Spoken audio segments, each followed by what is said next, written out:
Hello everyone, welcome to Bharati IAS Institute. This is the part 2 of lecture 1. Already L1 P1 was uploaded day before yesterday. So that is economic growth and economic development. This is a topic that we have started in our Indian economic series for UPSC CSE 24-25. Okay, so this particular economic series will cover both prelims and mains. As you know that lecture 1 part 1 has been uploaded. You can just see in the playlist, you can find it. Today we will be discussing about lecture 1 part 2 L1 P2. Now there is one differentiation that you have to understand. According to World Bank, World Bank has classified the countries into three important divisions. So they are developed nations, that is what World Bank has told, developed, developing nations and underdeveloped nations. Developed, developing and underdeveloped nations. Now, as far as a normal understanding of the classification of countries are concerned, I will give you a small understanding towards it. After that, we will decide what the World Bank has given, or we'll learn what the World Bank has given with regard to classification of industries. A normal understanding, let us see. Okay. In our theoretical books, when we come across developed nations,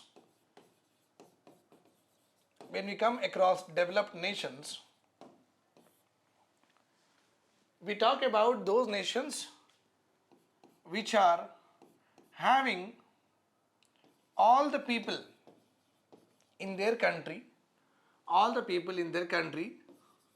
are able to fulfill needs and wants.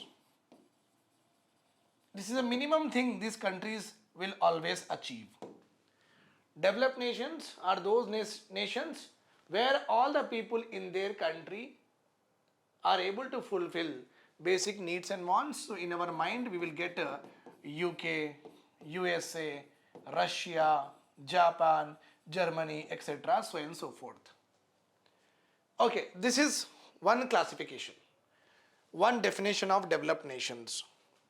Now let us see what do we understand by the word developing nations. And the moment the word developing nations comes into our mind, we always take the example of India or Bharat. Okay, and basically all South Asian economies are, apart from China, all of them are what? Developing. Even China itself they call their country itself as developing only still. But we know that their economic size is almost like 20 trillion. Our economic size is around 3.1 trillion, whereas US is the largest economy in the world, which is having around 40 plus trillion is there, 40 to 45 in that range they are having their economic size. So US is the largest in terms of what? Economic size, means the value of goods and services produced by the US is largest than any other country that can produce across the world. Right. So whenever we talk about developing nations, always in our mind, Bharat will come into, okay, the first place. And as I've told you that all South Asian economies are basically developing economies. What do we mean about developing economies are? These economies are able to give. These economies are able to provide universal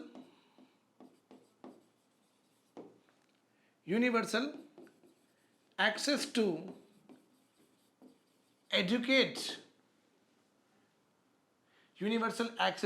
adequate provisions of needs and wants, but less in number than required to maintain a decent standard of living. To maintain a decent standard of living.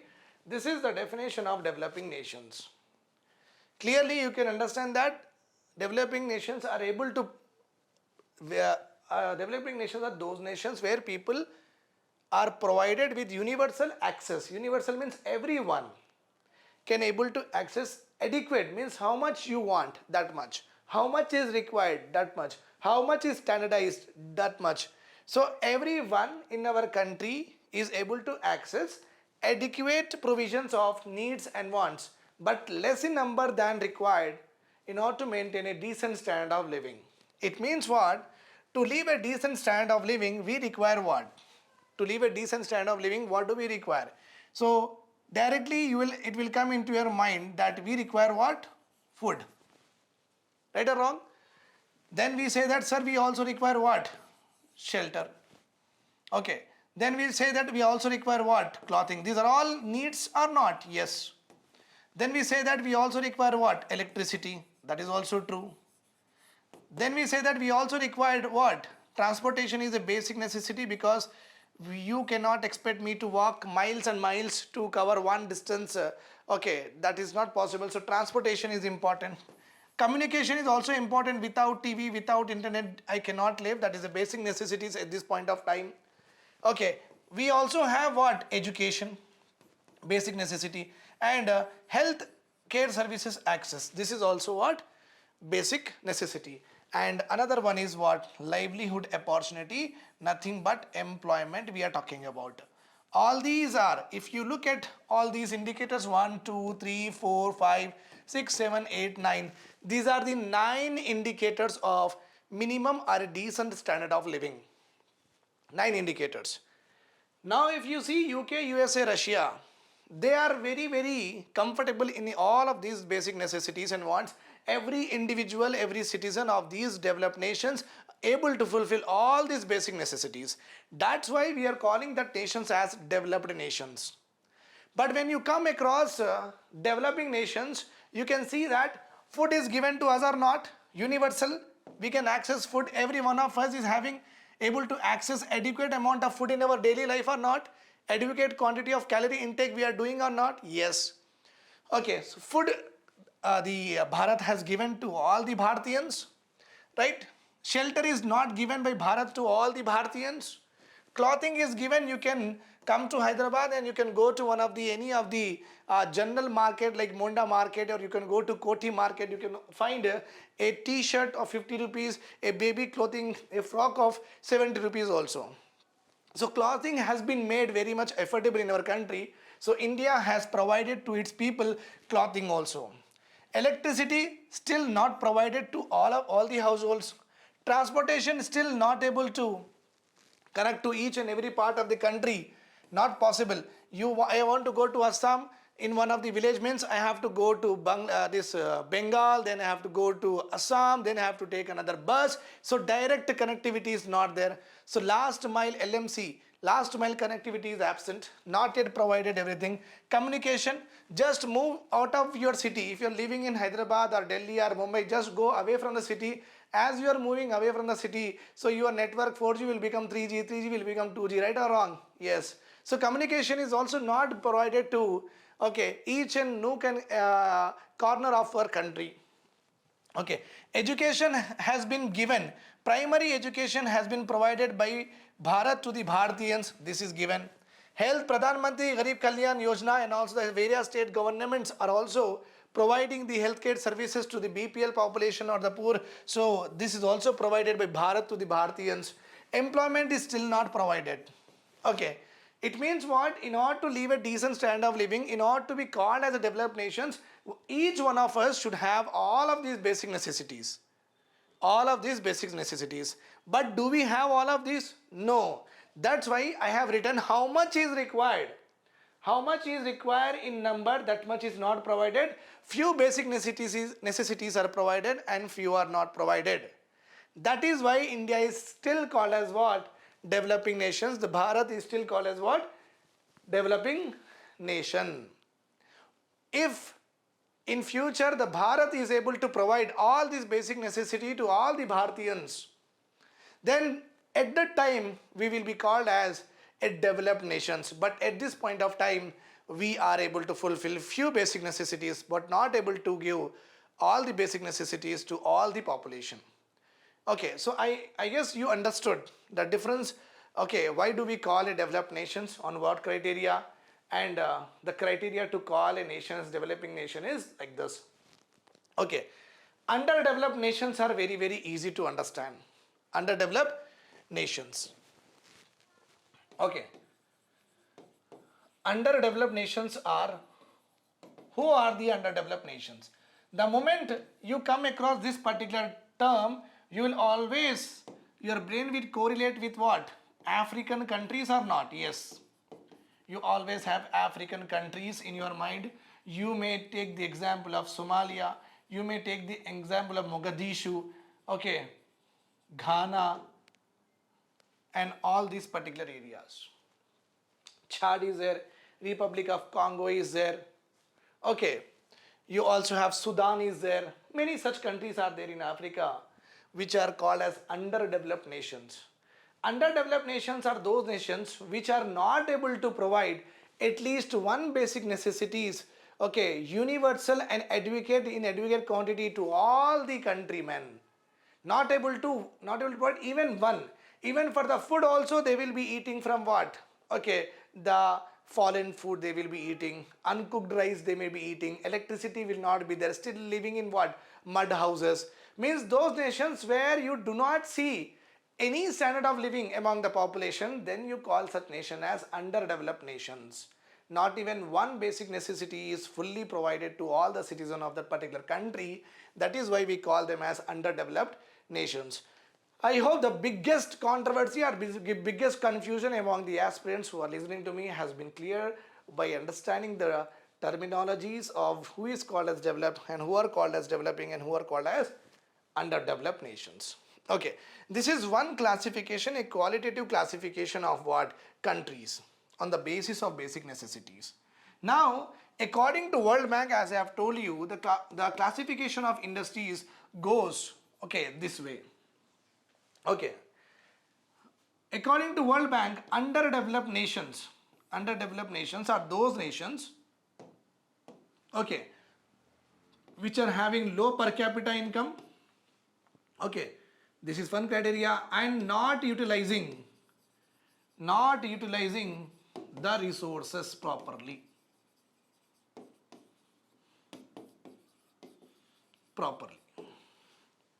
This is the definition of underdeveloped nations according to World Bank.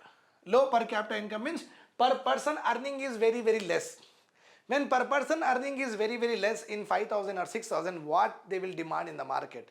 If they don't create the demand, the suppliers will not supply that particular demand or cannot be able to supply that particular product. When supplier don't ask, producers will not make.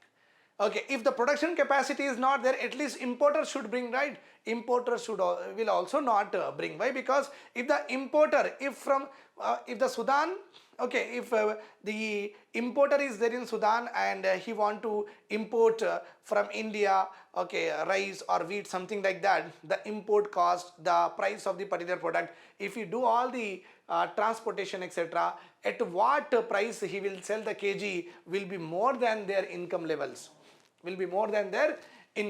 That's why it is not possible for the importers to import and give. That's why a lot of money will be given by the World Bank, by the US, by the European Commission, and many humanitarian institutions are there. They will give money to these institutions, these governments, these countries, so that they can import from different countries and fulfill their hunger, etc., so and so forth. So according to the World Bank, a country having low per capita income and they don't utilize the resources properly. Here we talk about Africa only. Here we talk about Africa. Africa, why do we call African continent as a dark continent? We call Africa as a dark continent. It's not because the people here are dark. Okay, please don't become a racist here. Okay, not because of that definition we call it that continent as a dark continent. Basically, dark continent is nothing but lot of resources are there. mining, quarrying, rivers, okay, and rare earth elements. They have the sunshine, solar energy, means lot of resources they are having, but still they are not utilizing the resources properly, means they don't have the technology to harness it. Harnessing is nothing but making something to use for the better purpose. Okay, harnessing is nothing but making something to be productive in nature. Okay, and converting a something or a object or a resource into utility is called as what? Harnessing. Okay, so these nations, though they are embedded, or you can say that they are having enormous amount of resources with them, but still they don't have enough technology, the way to harness it, how to mine it, how to convert the solar energy into electrical energy. All these technologies are inaccessible to them.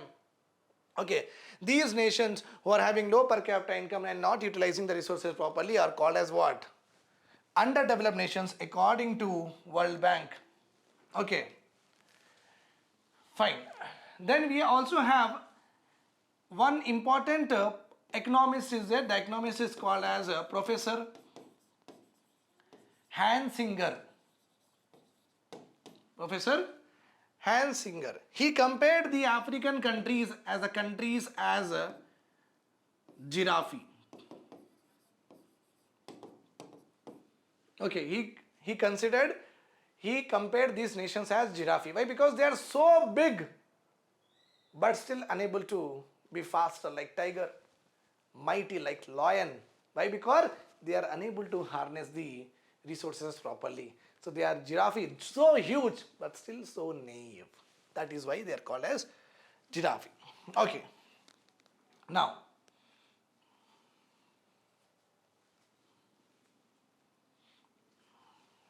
underdeveloped is over. Now, what is the World Bank definition with regard to developing nations? Developing nations are those nations where the resources are available to these nations, but resources are not fully utilized. Not fully utilized. An example here is, again we can take India, Bharat. Bharat, that is India. Like that we have to actually say, because Bharat is our cultural civilization position of our country. India is the new one. There is a full form to the word India also. So you can write in the comment section what is the full form of India. Okay. Now, what World Bank is saying with regard to developing nations, resources are available to this country. India is having the resources. Okay. But not fully utilized. Let us just suppose that India falls into tropical zone, right or wrong? India falls into tropical zone of the country. Solar energy from the sun is like 365 days available to India or not? Yes, at least 5 to 6 hours of sunshine will be there all through the year or not? Yes, in almost 95% of our country will have what? Sunshine for 5 to 6 hours every day. But are we able to harness this solar energy fully? Do you have in your home solar panels? Do you have in your home rooftop solar panels? Am I today standing here utilizing this solar energy? No, no, no. Right? So resources available to us, but we are not fully utilizing. At this point of time, the government of India is actually, okay, trying to harness this solar energy and giving a subsidy also in PSL, priority sector lending also. If you're shifting towards something like renewable, something like clean energy, you will be getting loan also. That is another matter. But government of India is promoting, okay, that solar energy, we have this much of potential, 365 days we can harness the solar energy, but still we are not fully utilizing. Okay, that is the problem. So our country is like that. Even mining and quarrying, whatever we are having lot of area in our country where we can do lot of mining and we can extract. Our territorial zones are also there where we can get metallic nodules if you do the ocean mining also, but we are not yet doing it. Okay, so basically the Bharat is having lot of resources but not fully utilized. Such nations has been categorized as developing nations.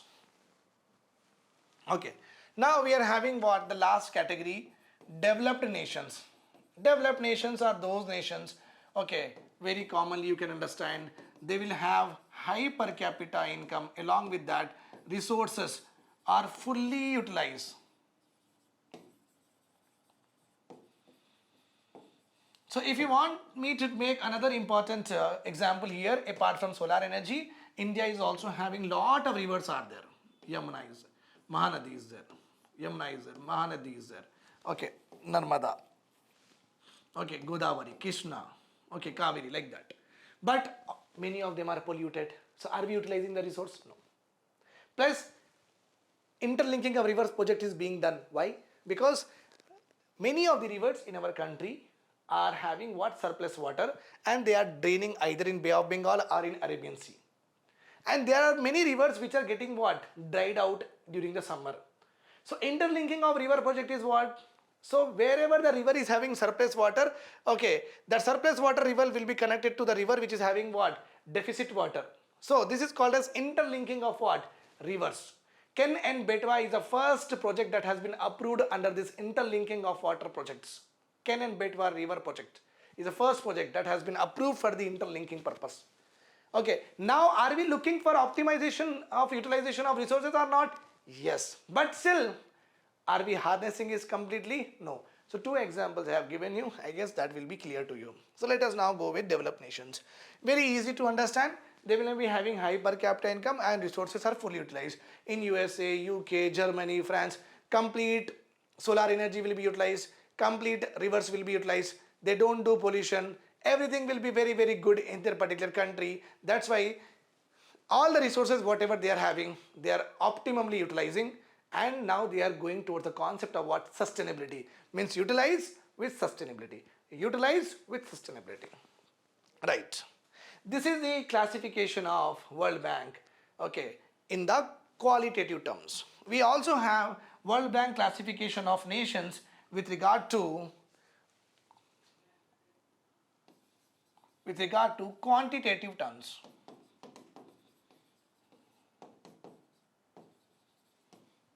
World Bank country classification. World Bank country classification. Okay, this is like July 2019 updated one only. Okay. So according to World Bank, low income countries are those countries which are having per capita income less than $1,026 rupees. Okay, then you are having lower middle income countries. Lower middle income countries are those countries which are having per capita income $1,026 to $3,995.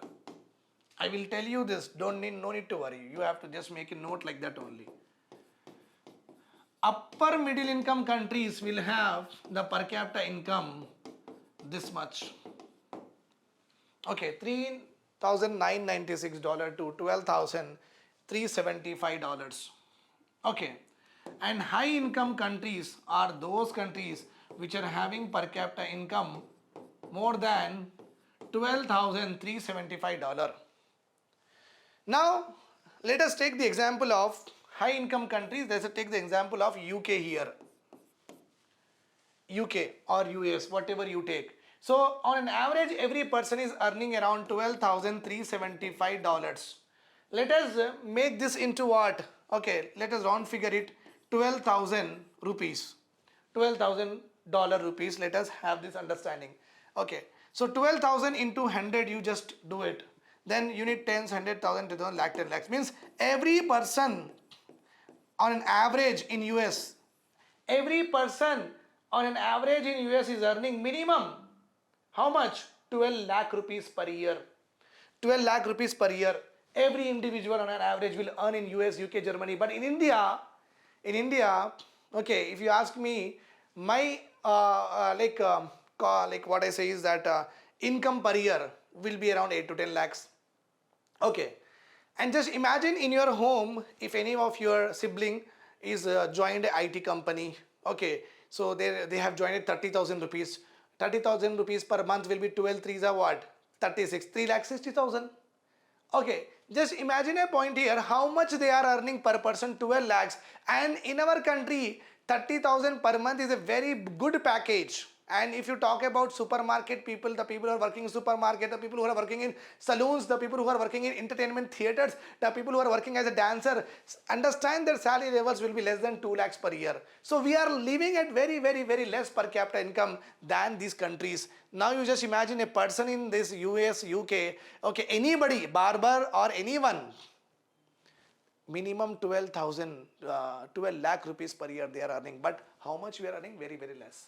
So that is how they have classified the countries into low income countries, lower middle income countries, upper middle income countries, high income countries. This is a classification of World Bank in quantitative terms. Okay. Now,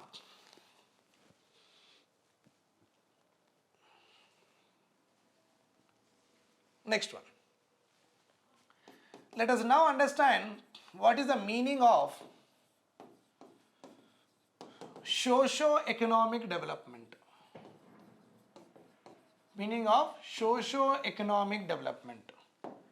Always remember, socio means here society. Economy means here, eco means economy. Okay. So we are talking about the meaning of socio-economic development, nothing but we are talking about the indicators that will actually indicate social development, indicators of what? Economic development. We are tying like that. Okay. So social development is nothing but, first one is improvement in our lifestyles. Okay. Improvement in our lifestyles means today I am going in bus. If after 2 years, if I am going in going on my own vehicle, that is two-wheeler, then what has happened to my lifestyle? My lifestyle has changed. The way of living has changed. Once upon a time, I do the shopping in Man Factory. Today, I just go to a standalone, okay, shopping shop, standalone brand shop, and just do the shopping there. So what happened to my lifestyle? Increase. Once upon a time, I used to be under fan. Now I am under AC. What happened to my lifestyle? Standard of living has increased. Remember one point, my dear student. Increase in lifestyle, increase in standard of living, improvement in lifestyles will lead to more acceptance of you in the society. Society will start appreciating and accepting you among them and always want you among them. So when you improve your lifestyles, you are sought more by the people. That is why when you are sought more by the people, that is what a human being wants, right? That is what a psychology of a human being is generally addressed, that we want love, we want affection, we want attention, we want appreciation, we want center of everything, right? That is how our self-esteem will be there. We want people to appraise us. Okay, when your lifestyle increase, people wants you and it gives you mental peace. So mental well-being is a concept under development itself. Okay, so improvement in lifestyles will lead to what? More acceptance of you in the society. Okay. So social development is nothing but improvement in our lifestyles. We have to go better over a period of time. If this is happening in the country, then it means that social development is happening. Okay. Increase in educational levels. All the countrymen in our country are graduate. Wow, wonderful situation. Happy or not? Yes. 100% literacy rate in our country. Happy or not? So increase in education levels is also one of the indicator of social development. Life expectancy increased is one of the indicator of social development. Life expectancy increase means once upon a time, if you see the history of our Bharat, and if you have seen after independence of the Bharat, then you come across that our life expectancy is nothing but how many years I am going to live. That is how many years I will be expected to live. Seeing the conditions in our country, seeing the medical services in our country, how many years I am expected to live. That is called as life expectancy. Okay, so once upon a time it was only 40 years. Now from independence till today, it is around 67 or 69 for male and female. So you can take the average as 68 years. So our expected life has increased or not? Yes, will impart less trauma to the family people also. Okay, The more life you have, the family will be more close to you, more, and you can, after your adult age, you can spend your time with your family, and you can get a very much grounded, and you can what a human being wants, okay, leisure, free love and affection time, that you get in the old age. And that is why life expectancy should increase. Is one of the indicator of social development. Gender equality, social development. If gender equality is there, social development is happening. Out of 100 boys, 90 boys got job. Out of 100 girls, 90 girls have got very good, awesome gender equality. Okay. Out of 100 boys, 50 boys are able to go to overseas. Okay. Out of 100 girls, 50 girls are also able to go to overseas to complete their education. Awesome. Okay. No child marriages happen with regard to the boys. No child marriages happen with regard to the girls. Again, gender equality. So if the country is going towards this particular area, towards in this direction, then it means what? Our society is developing. It's too big. Okay, fine. There is a no undo button is there. Yes, undo button is there. Somehow I got an undo button here.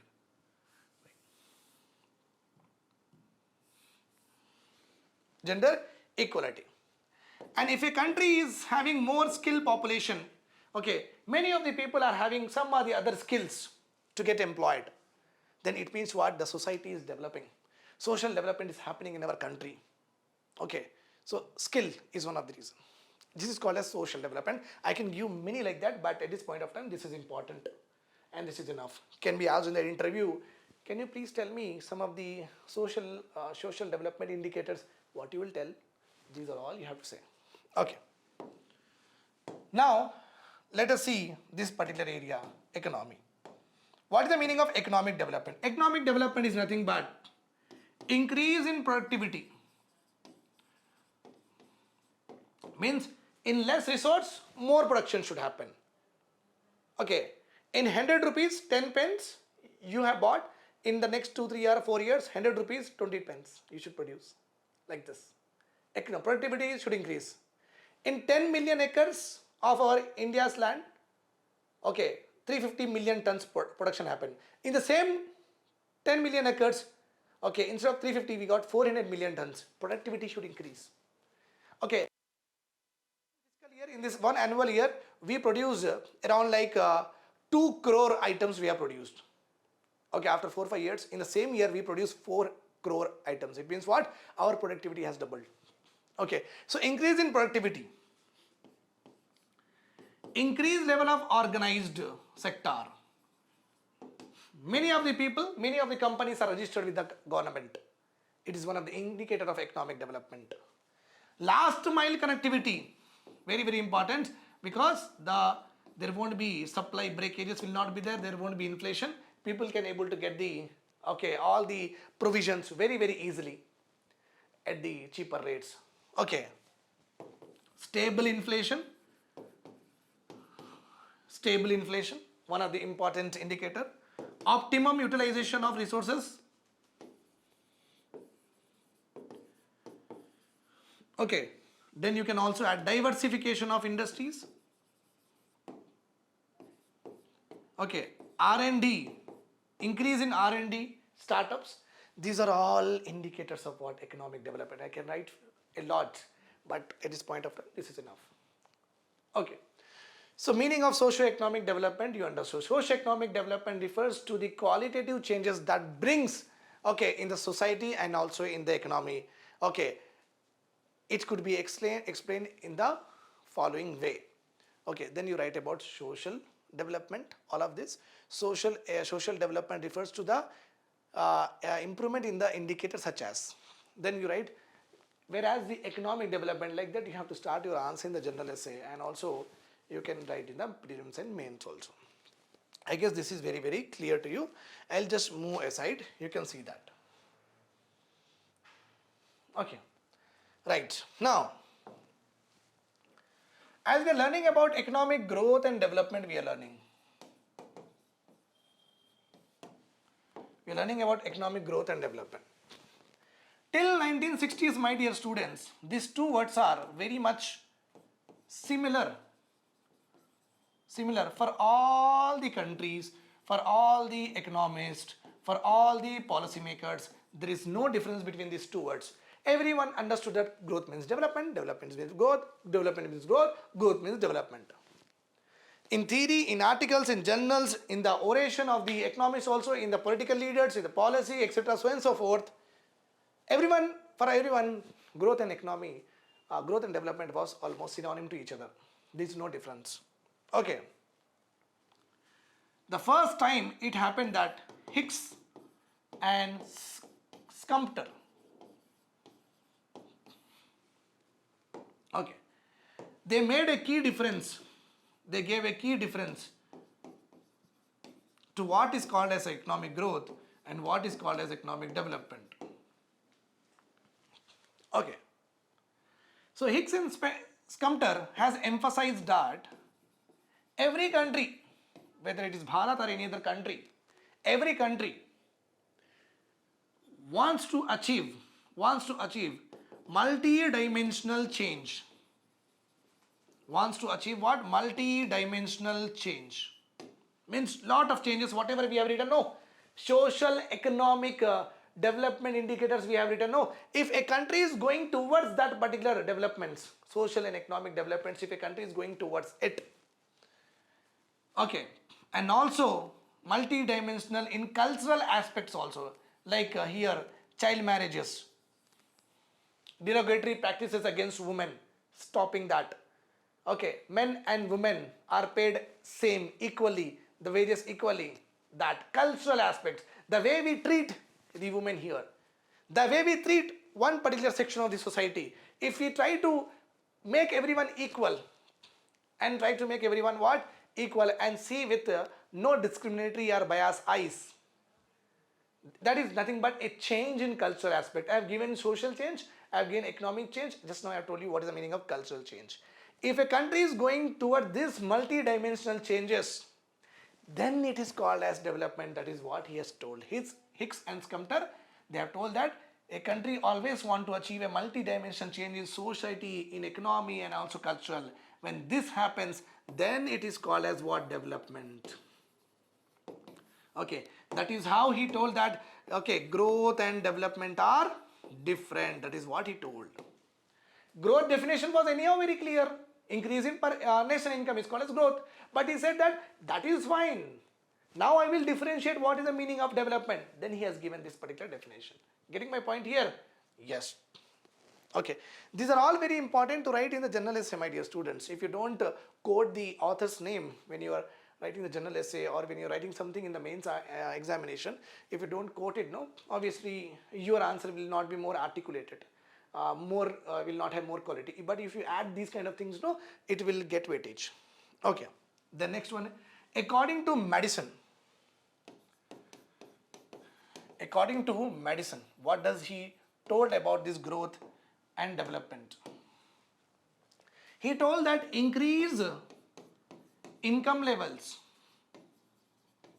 is called as economic growth. Okay. He gave the same definition that we already know. But he made some difference here. What difference he told is, increase income level is called as growth only in developed nations. Only in developed nations. Okay. But increase income levels is called as economic development in developing nations.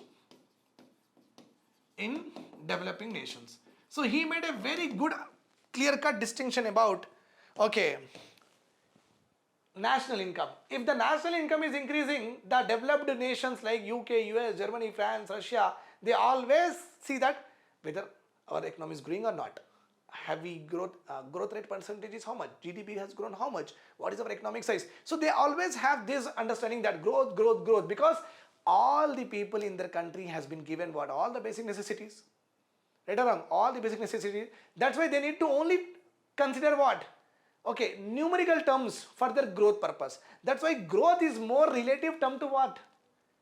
Developed nations. But increase income levels should increase our living, should increase our quality of living, should increase our standard of living. That's why increase income levels for a developing country is called as economic development. If in my hand last year 5 years back 10,000 I used to be earning, after 3 years or 5 years I will be earning 25,000, this increased income levels if it happens in my hand, then for me it is economic development, because in 10,000 how many basic necessities I will be fulfilling, in 25,000 I will fulfill more or not? Yes. Okay, that's why he told developing nations, okay, will consider increased income levels as development, whereas developed nations consider increased income levels as economic growth.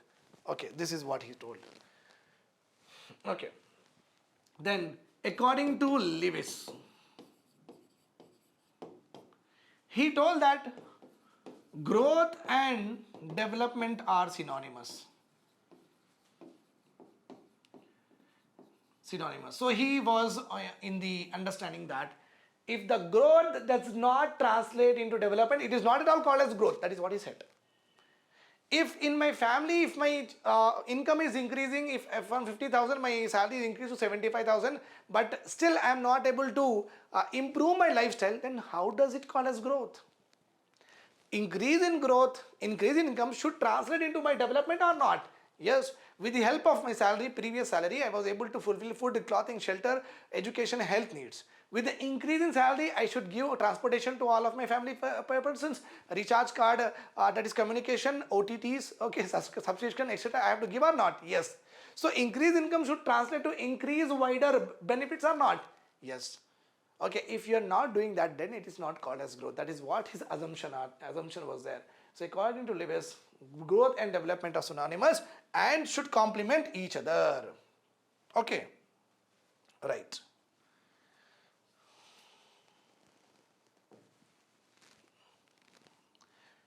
So the lecture 1 part 3 I will cover in the next class. Thank you.